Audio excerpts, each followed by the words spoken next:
So again, coming back to this, the kind of the moral decision making, the psychology of business ethics or fintech ethics largely comes down to the idea of how our actions will impact those that are around us, right?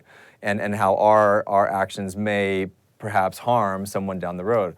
So in this particular instance, and from a legal perspective, the law is trying to ensure that those who are in a position to stop bad things from happening, stop it, and then those that are harmed, they then receive some type of redress for their harm, their compensation or whatever.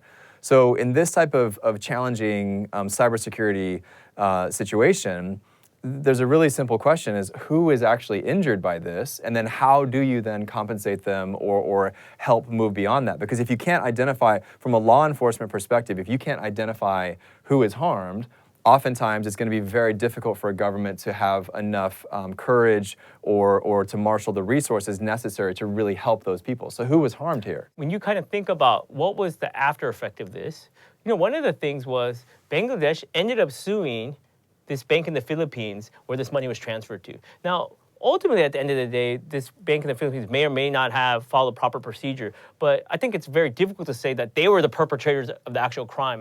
And somehow they're being held accountable for a minor mistake relative to the magnitude of the actual crime. And so, to your point, I think there's a large amount of disconnect because of being able to hold people who are actually responsible and being able to hold them accountable is pretty difficult. So then that brings up another related question, is the idea, there are multiple parties along the way that are touching this transaction, right? So you have Bangladeshi maybe regulators, you have Bangladeshi bank officials, you have the US Fed and those who are touching it on the US side, you have Filipino banks, regulators, et cetera, and really players all around the world.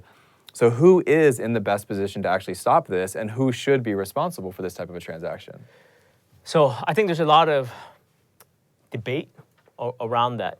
And to be honest, I don't know if that's actually settled. I think for crimes committed in particular countries, so if we could identify the source country of where the hacking occurred, so that would, of course, be a locus of the crime. So you would maybe have some prosecution there. Apparently, some of that money was, of course, sent to the Philippines and then kind of cleaned or laundered through casinos in the Philippines. And so it seems there may have been some sort of criminal activity there. And of course, for people who use that money and put it into the casino, they may have been involved in this. But they may not have. They may just have been engaged, and they might not have understood the full magnitude of where the money came from. Who knows?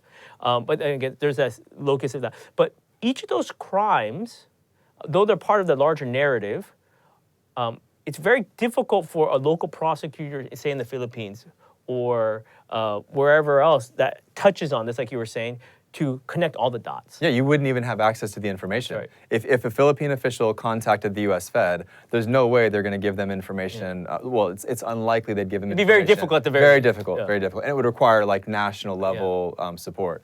Okay, so then in thinking about how we move forward for these types of things, especially in terms of considerations of the future, because this is only going to be easier and easier, right?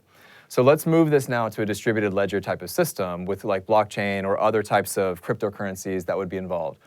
Do you anticipate this type of thing being more or less likely from it actually occurring? And would it have changed the process of actually securing the funds or finding who is responsible? So at a basic level, the issue is not the integrity of the blockchain or the ledger itself.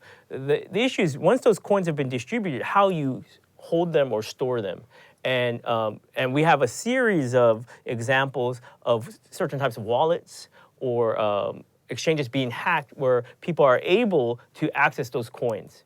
Or sometimes coins being held for ransom because people, they were able to get hacked and not be able to, they lose access to them.